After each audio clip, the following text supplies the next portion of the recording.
Olá, sejam muito bem-vindos ao Papo Certo aqui na RS Play TV. No programa de hoje vamos falar sobre os riscos trabalhistas e a NR1, um tema que a gente vai falar muito durante esse ano aqui, que é uma novidade que já começou ano passado e esse ano vai começar a valer as multas. Bom, aqui o nosso papo é sobre gestão, empreendedorismo, finanças, economia, um programa feito para você que faz o Brasil acontecer. Aqui o nosso papo, então, a gente está aqui no canal 524 da Claro Net TV e também nas redes sociais do Papo Certo. Estamos no ar, vem com a gente!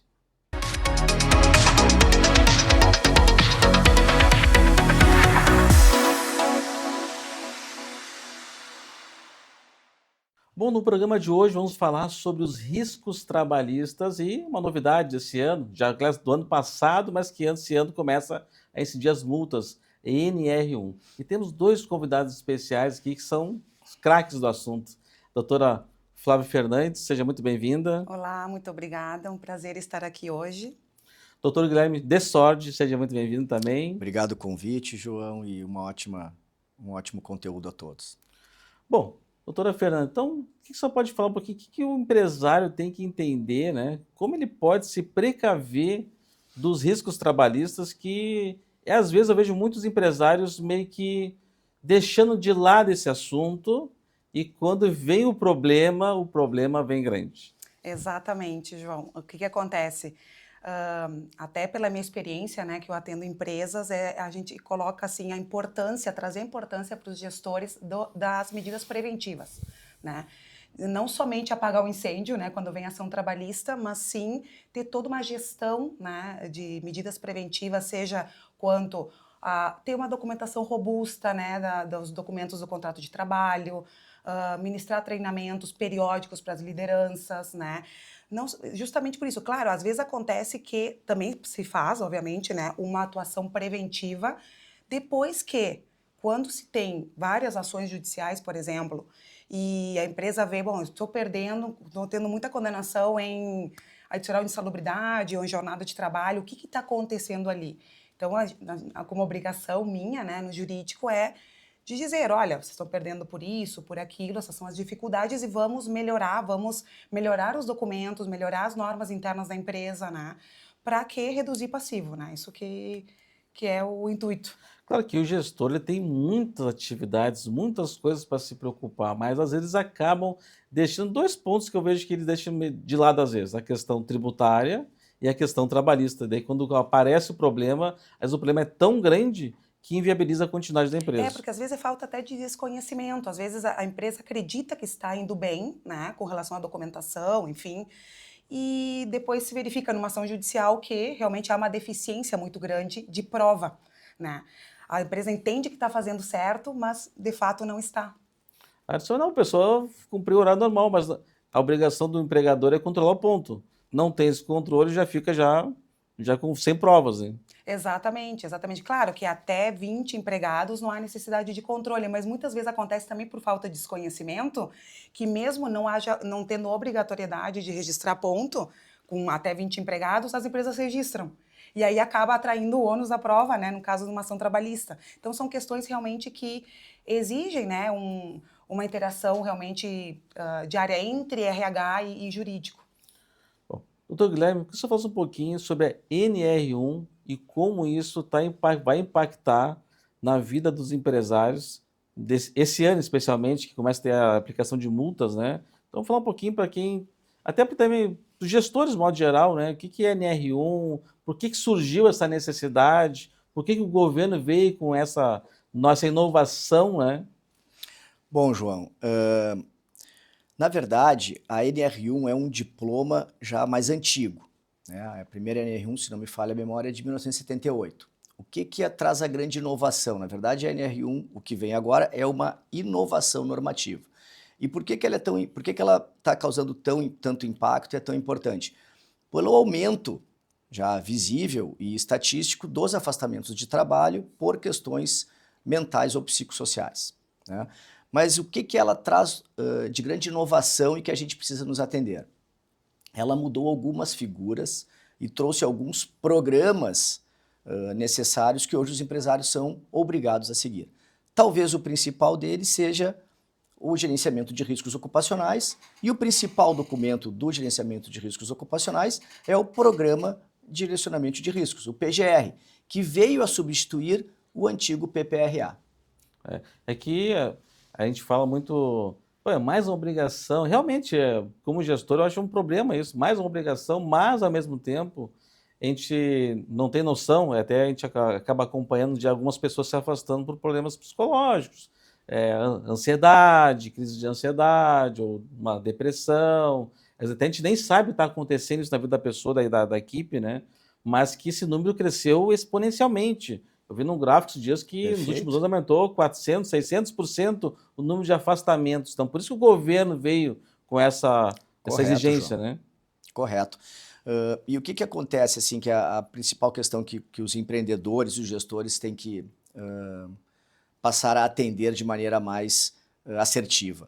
Que o PGR se trata de um programa, como a Flávia já destacou, um programa sistêmico, né? Então não basta ser um documento, como o PPRA acabou virando ao longo dos tempos, né? O que a gente entendia por PPRA? Olha, o PPRA virou um documento descritivo sobre os perigos das relações do trabalho e da atividade econômica, mas não de verdade um programa vivo e de efetivo controle e mitigação dos riscos potenciais, né? Então, como a doutora Flávia já nos alertou aqui, hoje em dia a NR1 vai exigir dos empreendedores e dos empresários uma conduta mais proativa, uma conduta mais assertiva a respeito do trato dos seus riscos e perigos no ambiente de trabalho.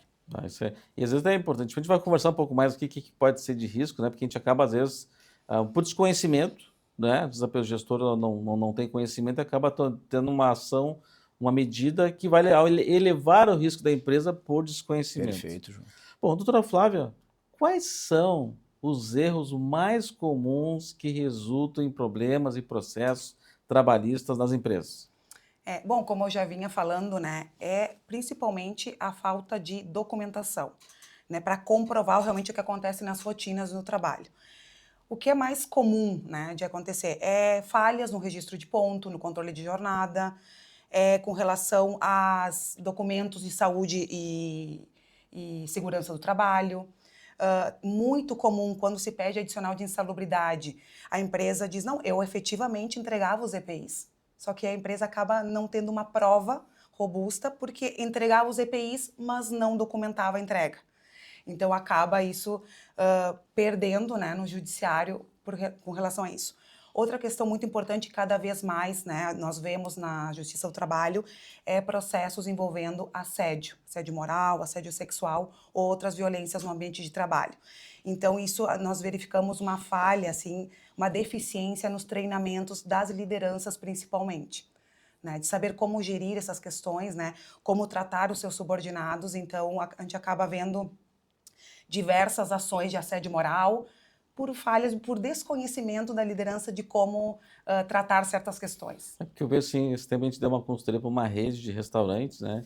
E às vezes acontece, o gestor, ele acaba sendo aquele profissional que acaba desempenhando uma atividade técnica ali muito boa e acaba elevando ele para gestor, que às vezes muitas vezes é merecidamente aquela promoção, só que não há um preparo daquela pessoa, uma capacitação, um treinamento, né? E aquilo daqui a pouco uma pessoa, daqui a pouco de mais idade, que o que era aceitável há 30 anos atrás, 20 anos atrás, hoje é inaceitável. Então, eu acho que às vezes peca essa questão que tu comentaste de capacitar a liderança, que às vezes ela cai de paraquedas naquela situação, mas não sabe como fazer essa liderança. Exatamente, tu trouxe bem essa questão. É uma questão que a pessoa já vem com uma cultura, enfim, a própria empresa, às vezes, ela já vem com uma cultura diferente do que tem que ser nos dias de hoje, porque realmente a sociedade evolui, né? Então, as relações evoluem e certas coisas não são mais toleráveis.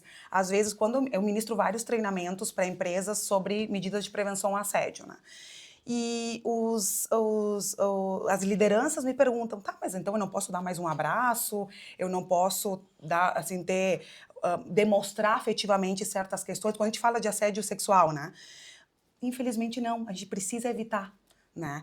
Claro que é muito difícil quando as relações, muitas vezes uma relação de trabalho é de 20, 30 anos, né? E como tratar? Então, realmente, e até isso também vem muito ligado à questão dos riscos psicossociais, porque muitas vezes a pessoa entende que está sofrendo assédio moral, um assédio sexual, e acaba não também transmitindo isso para os seus superiores, e acaba também podendo ter um risco de doenças mentais, enfim. E aí vem também a questão da dificuldade de como se identificar esse risco, se realmente aquela doença, até como o Dr. Guilherme trouxe, sobre realmente um número muito grande de doenças mentais e afastamentos previdenciários decorrente disso, como identificar se realmente aquela doença mental é decorrente do trabalho, né? Sim, porque a pessoa tem vários problemas pessoais que está enfrentando, né? Pessoas um familiar que teve que fazer uma cirurgia, a pessoa pegou Covid, a pessoa pegou uma outra, tipo, ficou doente, então tem vários, se separou, né? Enfim, tem vários acontecimentos, né, que pode acontecer que não necessariamente o Exato. trabalho. E às vezes uma situação pontual na empresa e com toda essa carga pessoal que a pessoa tem, né, particular, pode gerar, eu entendo que eu fui assediado, por exemplo, não necessariamente, do que cabe à empresa. Fazer toda uma gestão preventiva disso, né? Sabe que comentasse dessa evolução social, né? Que a sociedade ela vai evoluindo, né? E a gente às vezes, não se percebe, né? Tipo, há uns anos atrás, não muito, né? Mas vamos supor que podia fumar dentro do avião. Da metade para o fim do avião se podia fumar. Dentro do ônibus se fumava. Dentro dos restaurantes se fumava. Dentro das baladas, festas se fumava. Que era socialmente aceito naquela. Trago só um exemplo assim para ver como e outros milhares de outros aspectos que a gente vai vivenciando e que vai mudando, né? Que a gente acaba às vezes se a sociedade vai evoluindo. Doutor Guilherme, você falou um pouquinho desse programa de gerenciamento de riscos, né? E se puder dar um exemplo de alguns riscos, daqui a pouco o pessoal está nos assistindo, os gestores estão nos assistindo, e não sabe muito bem que tipo de risco é esse que a gente está falando, né? Que às vezes é um pouco mais difícil de tangibilizar. Não tem EPI. Pô, é mais fácil de identificar. Vou dar EPI, dou o protocolo e tá resolvido o assunto, né? Mas às vezes essa parte de gerenciamento de riscos mais ligados à NR1 fica um pouco mais difícil. Se você pudesse falar um pouquinho mais para nós. Perfeito, João. Bom, João, conforme já dito anteriormente, como tem sido aqui conversado, o PGR se trata de um programa, um sistema de regras, dos quais nós temos que tomar posse dentro da companhia ou da corporação para que ele possa efetivamente ser cumprido. Bom, tá, mas é tudo muito abstrato, né? O que seria isso? Bom, nós temos duas figuras internas que devem ser cumpridas. Primeiro, o inventário de risco, né? A empresa tem que produzir um inventário de risco, ela tem que diagnosticar os riscos que ela pode ser compelida a determinadas multas ou infrações. Bom, um detalhe, João, muito importante, é o conceito que foi modificado. Antigamente, nós tínhamos o risco como o elemento gerador da condenação, né, ou do dano, né? Então, por exemplo, no antigo PPRA, quais eram os riscos? Físicos, químicos, biológicos, né? Então, nós tínhamos figuras muito bem determinadas daquilo que poderia me gerar um problema ou não. Uma ergonomia, né? Se a cadeira estava adequada, ruídos, né? Perfeito. Odores, iluminação. Perfeito, João. Físico, químicos ou biológicos. Bom, a NR1 que vem ser alterada, isto passa a ser o perigo. E o risco é o quê? É o que, se eu não agir para mitigar ou neutralizar este perigo, que eu vou acabar atraindo para mim. E aí, João, há uma ampliação do conceito. Por isso que hoje, na NR1, a gente não trata mais só de riscos físicos, químicos ou biológicos. Nós podemos ter riscos mentais, psicossociais e riscos de outras naturezas que, em um primeiro momento, a gente não diagnostica. Então, por que é importante? Primeiro, que a gente entenda exatamente quais são os processos e procedimentos internos. Se eles estão devidamente registrados, como a doutora Flávia falou, e são capazes de me dar dados e indicadores possíveis de serem mensurados. Bom, os riscos, João, eles têm um critério de avaliação que vai misturar duas grandes variáveis, severidade e probabilidade. Bom, Guilherme, o que é isso? João, vamos supor que nós estamos num ambiente de trabalho, vou dar um exemplo bem simples para que se entenda, né? E existe uma caixa no chão. Eu posso tropeçar e vir a cair nesta caixa. Bom, isso é um risco muito fácil de ser mitigado. Eu tiro a caixa da frente e o meu risco está anulado. Esse risco ele precisa ser inventariado? Talvez não, porque ele é de tão pequeno potencial que não existe. Bom, vamos para um risco agora psicossocial, João, desta nova normativa que vem a incidir. Vamos falar, por exemplo, dos aeronautas, né? Uma mão de obra extremamente técnica, né? Sobre muita pressão e uma jornada, Flávia, como tu falaste anteriormente, né? Sobre as questões da jornada, muito elevada.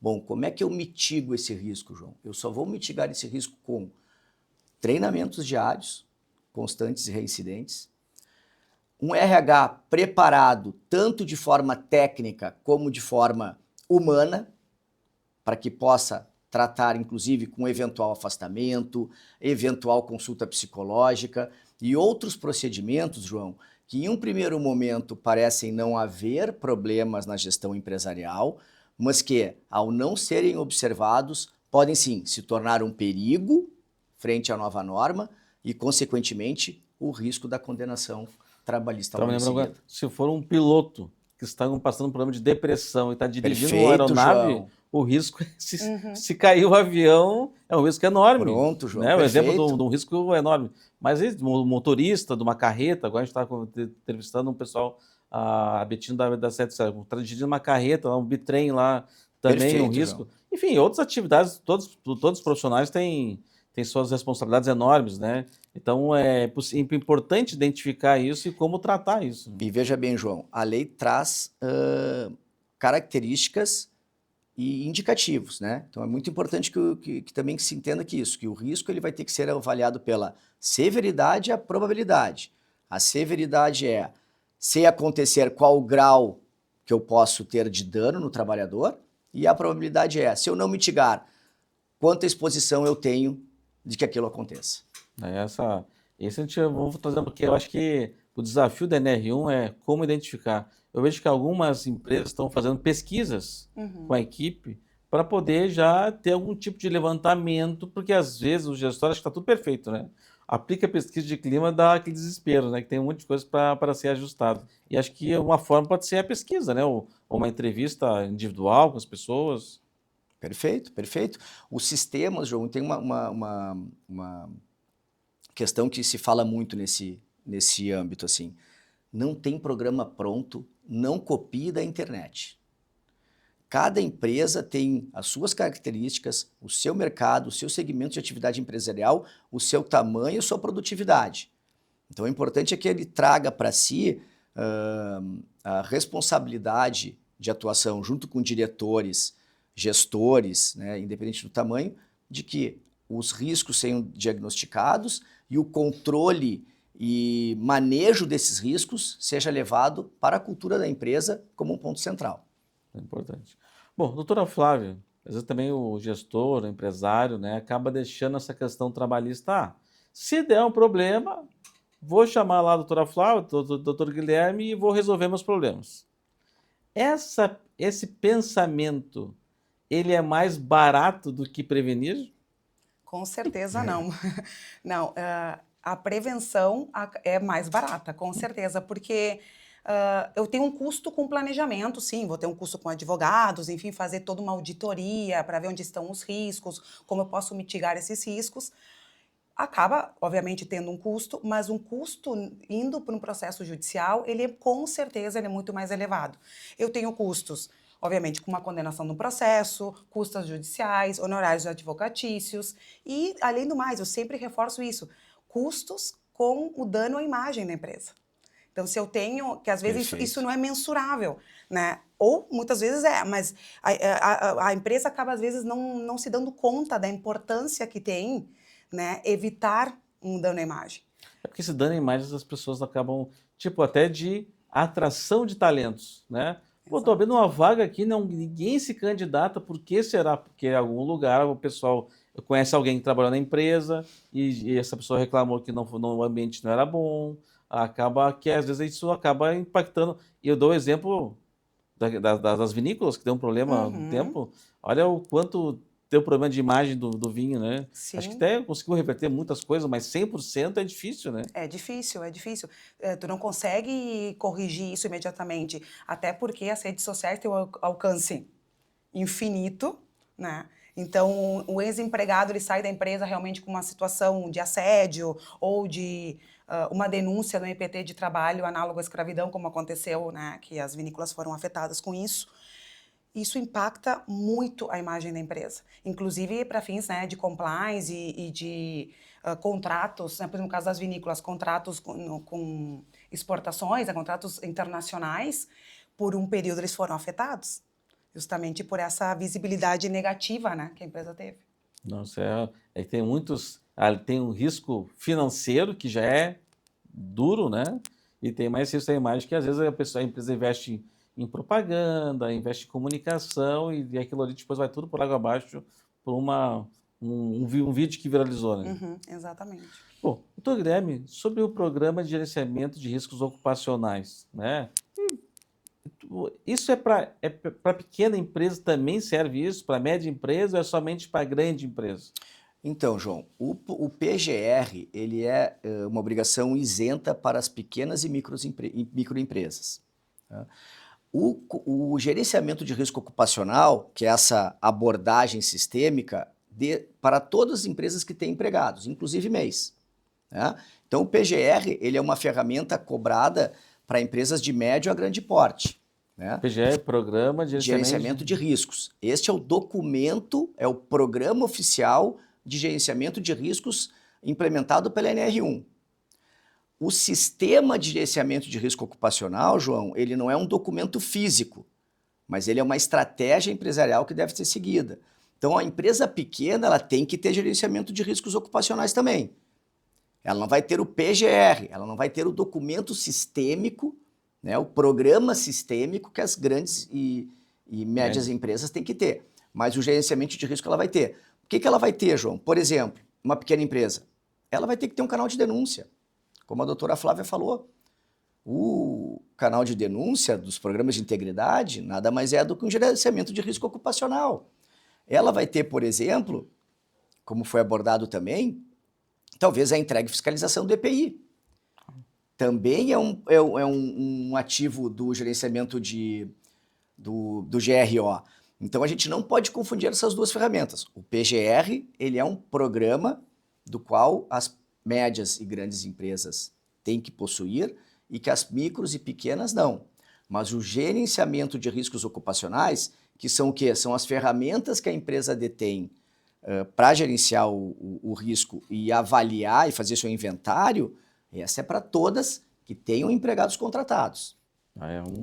É um desafio, mas tem cuidados que, às vezes, tendo um bom contador, um bom advogado do lado para orientar, como a doutora Flávia falou, é muito mais barato que depois dar um processo e chega lá e se assusta, né? E geralmente a causa trabalhista, ela chega assim, o pessoal já põe um valor, sei lá, a causa é 20 mil, já põe 200, 300 mil reais. A pessoa já chega assim, já vê, já se apavora. E, João, isso que a Flávia está comentando, veja bem, os custos estimados globais só dos afastamentos, eu não estou nem chegando nessas questões do impacto à imagem de companhias, às vezes multinacionais, né?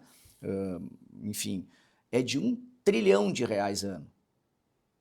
Dos afastamentos, veja bem, daquelas pessoas que não conseguem mais cumprir as suas tarefas e que devem se ausentar do mercado de trabalho e receber um auxílio previdenciário ou outros tipos de ajudas governamentais. Né? Então, se juntar o custo do governo com o custo da empresa que deixa de ter aquele trabalhador produzindo, hoje nós falamos de R$1 trilhão ano, global. Então agora, João, tu imaginas se nós englobarmos aqui o que a doutora Flávia trouxe, que são os custos dessas condenações ou desses afastamentos nas imagens das grandes corporações. Bom, doutora Flávia também, assim, quando o pessoal deu problema, chegou o processo, né? Vou contratar a doutora Flávia para poder me defender aqui desse processo. Daí chega a doutora Flávia, não, tudo bem, vamos pegar então a documentação. E às vezes chega nessa fase da documentação, o empresário, o gestor, acaba não tenho isso, não tenho aquilo. Como é que fica o advogado nessa situação quando não tem documentação?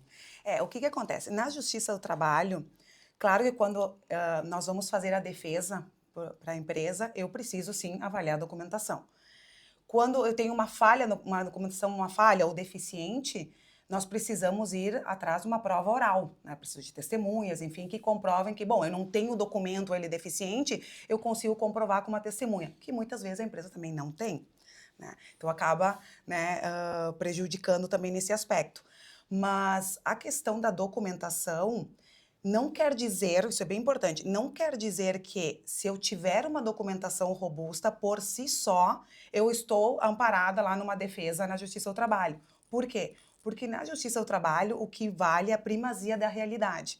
Então eu posso ter um documento formal, mas na realidade não é o que acontece na rotina de trabalho. Então tem que ter muito cuidado com isso. Obviamente que o documento ele tem que refletir a realidade. Sim, se for refletir a realidade já está meio caminho andado já, mas eu vejo muitas situações e acho que ter um bom escritório de contabilidade que apoia, um bom setor contábil que apoia, que oriente lá o Fundamental. departamento pessoal que faz a folha, fala a documentação necessária, faz aquela a revisão periódica, dá orientação, o risco já diminui muito, né? Sim. Agora, eu vejo que quando ele chega lá, o cara não tem, o empresário não tem nenhum documento, não tem nada. Não, aí...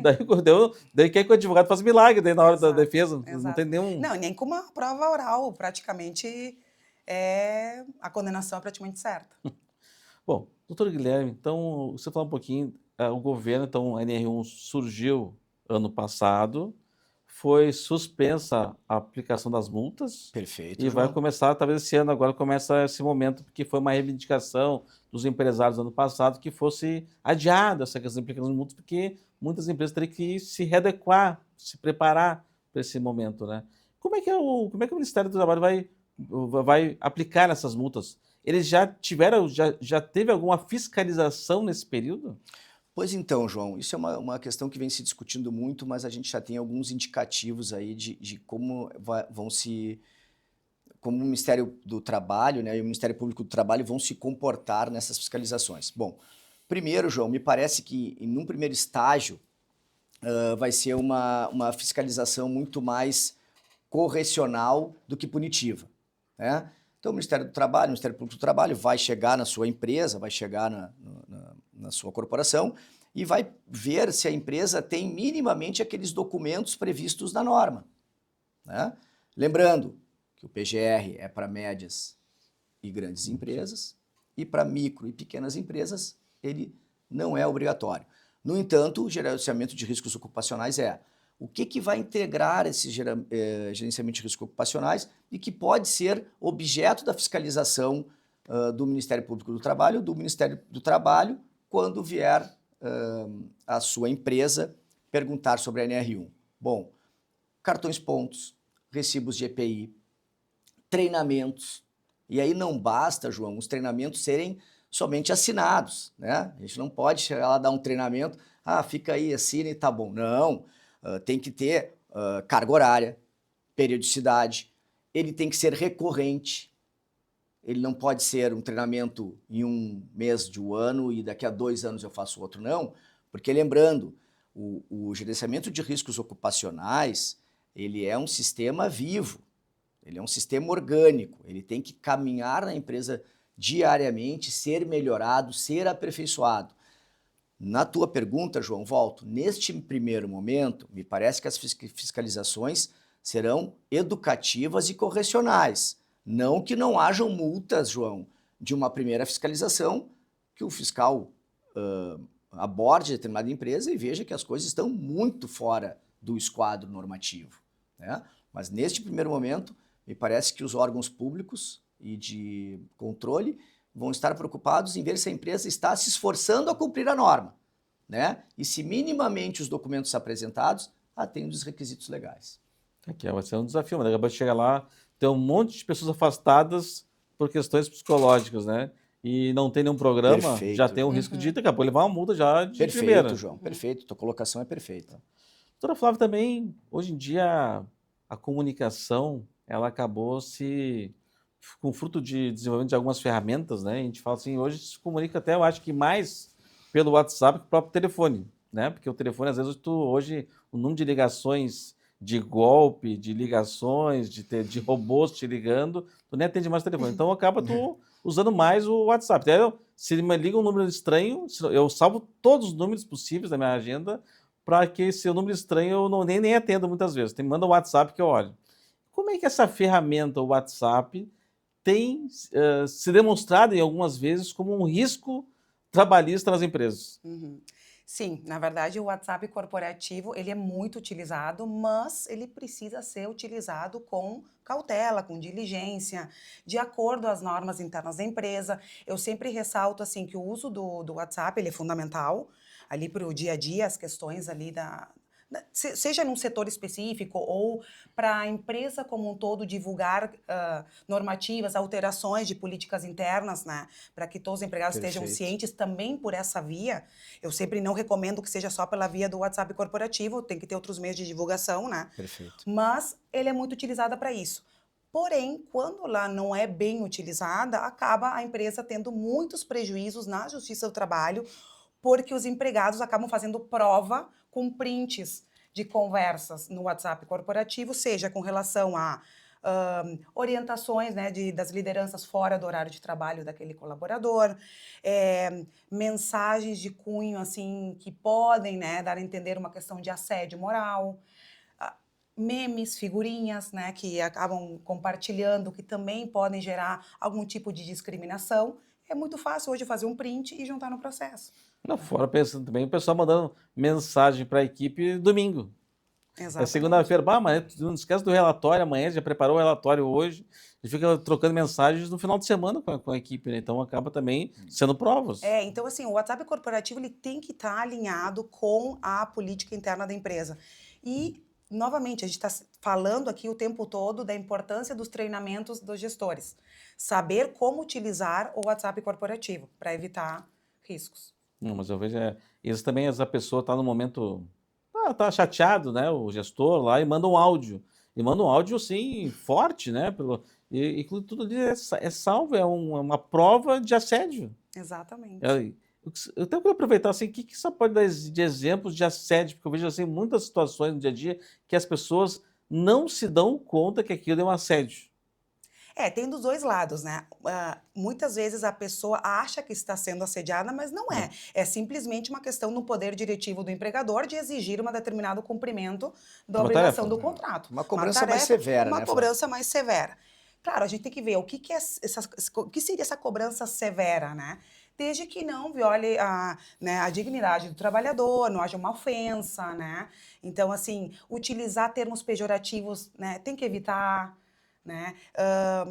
Enfim, é uma cobrança ostensiva, né, de forma que evite, né, uma humilhação ao trabalhador, né, que não gere uma humilhação para o trabalhador, uma cobrança na frente de todos os colegas de trabalho, né, que isso pode gerar, né, um constrangimento. Então, são uma série de coisas. Mas é importante também, nos treinamentos, tanto para as lideranças quanto para os colaboradores em geral, aqui principalmente para os colaboradores, entenderem que nem tudo é assédio. Né? Tem questões que não são. Não, eu lembro que eu trabalhava numa empresa de bebidas, um tempo atrás, daí a equipe que tinha melhor resultado ficava com uma águia na mesa, e a equipe que ficava em último lugar ficava com uma tartaruga em cima da mesa todo mês. Tinha, às vezes, que ia, isso não, vou botar aí 20 anos atrás um pouco, né? Quem tinha pior desempenho tinha que botar uma fralda, tinha que fazer apoio. Imagina, hoje é inconcebível isso, né? Mas como vai evoluindo isso e a justiça vai corrigindo esses Perfeito. excessos também, né? E a legislação também, João, por isso que nós estamos abordando esse tema, né, tão em voga agora. Tem riscos e perigos que há décadas atrás não se consideravam como tal e hoje são inadmissíveis como conduta empresarial ou corporativa. É exatamente isso, João. A gente fala muito também, foca muito em assédio, seja assédio sexual ou moral, né? Mas também não podemos olvidar dos outros tipos de violências no ambiente de trabalho, que é discriminação por gênero, por idade, né? Por nacionalidade, por cor e raça, né? Então, inúmeros tipos que acontecem, né, diariamente. Então, realmente, o treinamento não pode ser focado somente nas questões de assédio, e sim para evitar qualquer tipo de discriminação. Tá bom. Realmente é um assunto que a gente vai ter, Uhum. ter muitos momentos para falar um pouco mais sobre isso, que realmente acho bem importante. Doutor Guilherme, mas o pessoal também, que você falando um pouquinho que as empresas hoje têm uma obrigação, que é o envio do e-social. Às vezes até o gestor não sabe, mas o departamento pessoal lá da empresa tem que enviar mensalmente um arquivo lá do e-social, que vai um monte de informação nesse arquivo. Como é que o governo está utilizando essa ferramenta para fazer fiscalizações e como isso pode impactar no risco da empresa? Perfeito, João. Bom, como a gente vem conversando e falando de que o programa de gerenciamento de riscos e o gerenciamento de riscos ocupacionais, ele é um programa e ele é sistêmico, João, ele vai também perpassar esta parte das questões de informações digitais, de LGPD, e dentro disso de como essas informações circulam, são vinculadas e conexas, né? Então, o e-social, João, na verdade, ele vai também hoje concentrar muitas informações a respeito dos afastamentos, né, das comunicações de acidente, do número destes afastamentos ou desses acidentes, né, e uma série de outras informações do qual o governo hoje de posse consegue cruzar. Os exames admissionais, obrigatórios, periódicos, são todos ali junto nessa. Perfeito. O que que impacta isso diretamente nesta matéria de riscos, João? A gente existe as empresas possuem uma necessidade, né, ou uma obrigação de informação à previdência dos acidentes, porque isto serve para mexer ou contribuir ou diminuir o fator acidentário previdenciário, por exemplo, né? Isso, João, lá na frente vai acarretar o cálculo do RAT-SAT, do tipo de quanto que ele vai recolher de previdência como empresário. Basicamente é isso, tá? Então, João, o que que acontece? Quando a gente fala que o programa é um programa sistêmico, ele passa também pelo DPO, pelo Data Protection Officer, enfim, por todas as cadeias digitais da empresa. Por que que é importante a correção e ser fiel as informações fornecidas ao e-social estarem fidelizadas com o que de fato acontece?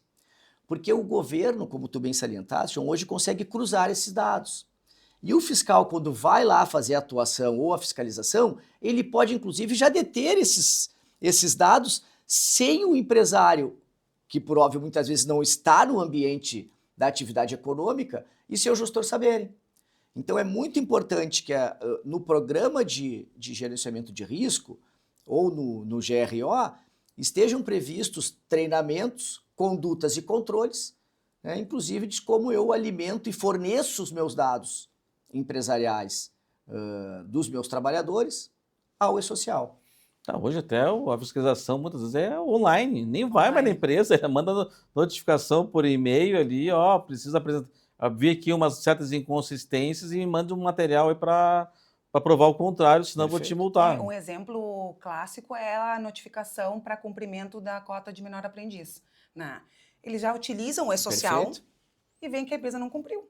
Então, notifica para cumprir até certo prazo, senão já é multa direto. Então, essa é a importância realmente de, como o Guilherme falou, de ter todos os dados bem consistentes, né? Exato.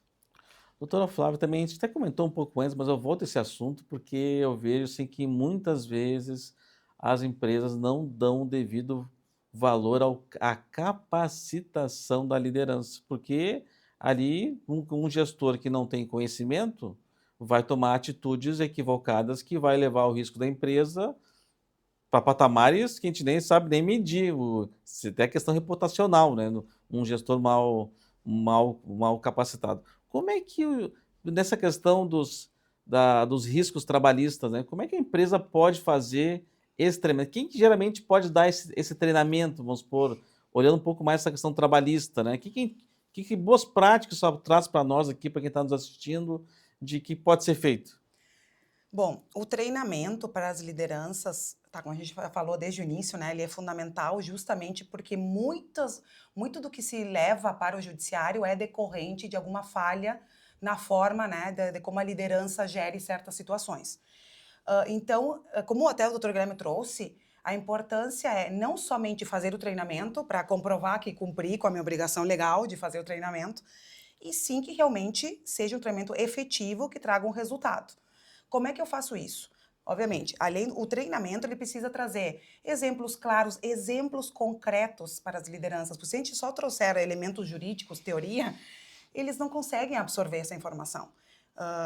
Não conseguem visualizar na prática de como gerir certa situação. Então, os exemplos é o maior exemplo, né, sendo redundante, que efetivo. Uma forma de te capacitar é dar exemplos, Dar seja da empresa ou seja de situações fora da De empresa. situações fora. Eu costumo fazer muito isso. Eu coloco exemplos da empresa, vendo qual é a peculiaridade da empresa, o que acontece corriqueiramente, trago os exemplos e também trago exemplos de fora e como o judiciário vem trazendo, né, condenações com os exemplos para eles também verem a responsabilidade que eles têm. Porque é muito importante também trazer para as lideranças isso, a responsabilidade que eles têm como gestor, como líder. O líder é um exemplo.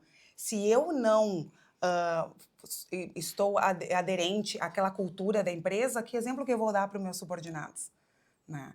Então, a cultura da empresa também vem toda aquela questão do código de ética e conduta, de seguir à risca, né, o que a empresa espera dos seus colaboradores, e isso eu preciso passar para os meus subordinados. Então, os exemplos é o melhor. E também como saber aplicar medidas disciplinares. Porque muitas vezes isso é muito comum. Os gestores não sabem em que momento aplicar uma advertência, quando aplicar uma suspensão ou quando realmente é uma falta passiva de justa causa.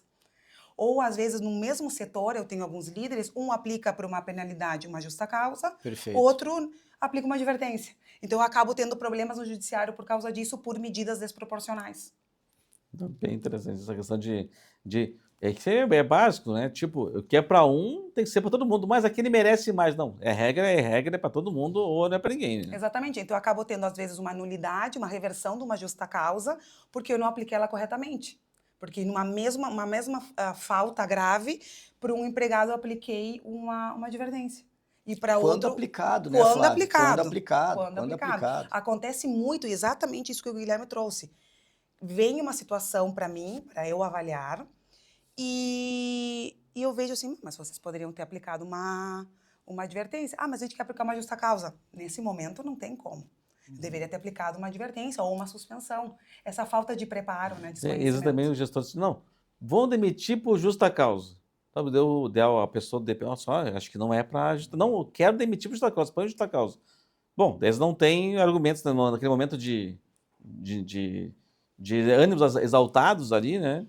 Só que depois é o seguinte, o que acontece se a pessoa demitiu por justa causa e não deveria demitir? Tem que recontratar, tem que pagar um ano parado, como é que...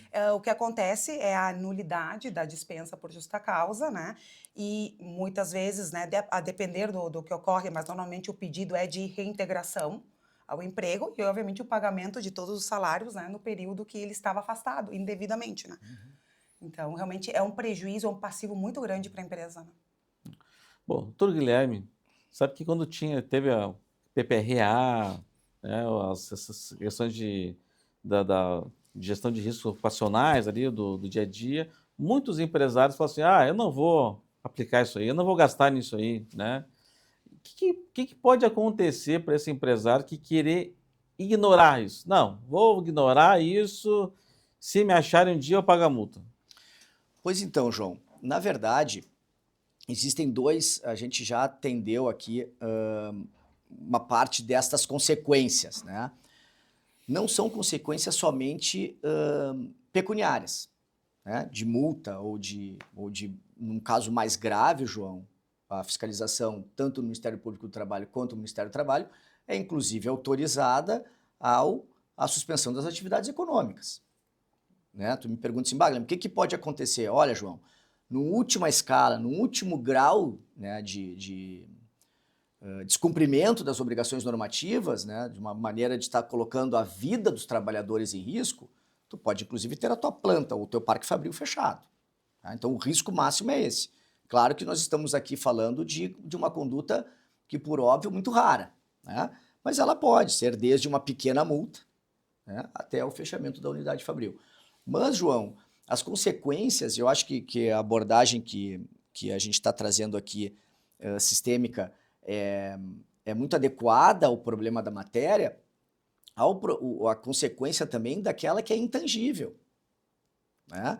Que são as consequências de como o mercado vai me ver, de quais os mercados vão se fechar, de como a minha empresa vai passar a ser vista, né? Então, assim, existem as consequências legais normativas da fiscalização? Existe, elas vão desde a multa, né? E aí, João, lembrando aos telespectadores, que vai depender do grau de não atendimento das questões normativas. Bom, eu só estou sem o PGR, mas a minha conduta lá no chão da fábrica, como diz o empresário, está correta, é grave. Agora, sem o documento, e como a Flávia falou, sem a observação da realidade trabalhista ou da realidade laboral específica, é muito mais grave. Mas não se trata do último e único risco. Pode haver aí reverberações tanto nas questões de mercado, quanto, inclusive, de parceiros estratégicos. Eu até complementaria, por um lado um pouco diferente, tem toda essa questão de multas, né? Mas também, assim, às vezes tem uma questão concorrencial. Se é Perfeito. meu concorrente aplica tudo isso e tem uma equipe mais engajada, mais motivada, com mais produtividade, essa empresa que não aplica isso vai ter uma equipe desmotivada, desengajada, que vai entregar resultados menores Perfeito, João. e que vai ter resultados na última linha, que é no resultado na lucratividade. Perfeito, perfeito, é exatamente isso. Bom, doutora Fernanda, também você só falasse um pouquinho do acordo extrajudicial. É algo que realmente vale a pena? É mais rápido? Em que situações que a gente pode fazer um acordo extrajudicial? O acordo extrajudicial, ele é bem, assim, válido e eu acho, assim, em situações bem estratégico de ser aplicado. Mas a gente tem que ter alguns cuidados, né? O acordo extrajudicial, ele começou, né, a partir da reforma trabalhista, a possibilidade de as partes fazerem um acordo e levar isso para o judiciário para homologar. E por que isso é benéfico? Porque aí o judiciário homologando dá quitação geral ao contrato de trabalho e a relação, a vida entre as partes. Então, aquele empregado não poderia judicializar novamente aquela relação. Então, se dá a quitação geral. O que tem que ser observado é que tem alguns requisitos, né, para fazer isso, que as duas partes precisam de advogados, né, independentes. Independentes. E algumas outras situações. O que não pode acontecer, e que eu vejo muito, que muitas vezes os empregadores, né, os empresários, eles querem, o empregado sai, né, ele é demitido, ou pede demissão, enfim, querem fazer um acordo extrajudicial para pagamento de rescisórias, ou algum parcelamento de rescisórias. Isso nós estamos vendo que não está sendo homologado na Justiça do Trabalho. O juiz não aceita isso. Por quê? Porque não é a finalidade. Homologação de verbas rescisórias não é através de um acordo extrajudicial. Então, os juízes estão dizendo isso, né? Não venham aqui na Justiça do Trabalho só querer homologar umas verbas rescisórias, um pagamento de verbas rescisórias. Nós precisamos... Sim, judiciário não é sindicato, né, Flávia? Exatamente. Para isso nós temos exatamente Exato. a figura do sindicato para isso. Mas muitas vezes ele é extremamente eficaz, válido, e eu inclusive oriento, né, a depender da situação, de como foi feita a dispensa, e se realmente a gente entende que há um passivo aqui relevante, de um risco relevante que pode ser judicializado, o acordo extrajudicial é a melhor alternativa. Algo que é um pouco mais rápido, né? Mais rápido, com certeza. Bom, doutor Guilherme, estamos para a última pergunta já do programa, está passando voando aqui.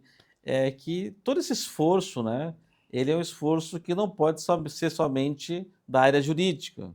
Tem toda a parte de segurança do trabalho dentro da empresa, tem o departamento pessoal. Como integrar esses diferentes profissionais para que o resultado seja benéfico para a empresa? Perfeito, João. Nós tratamos aqui de muitas matérias, né, de muitos institutos aí presentes na NR1, e nós temos como cadeira central disso, como já foi dito, o inventário de risco e o consequente plano de ações, né? Por que a gente trata dessas figuras, João? Porque a gente só consegue integrar estas áreas se nós produzirmos dentro da empresa indicadores, né? Então a gente tem que ter, dentro do programa, cada setor produzindo indicadores viáveis e válidos, né? E que possam ser absorvidos e aproveitados pelos demais setores.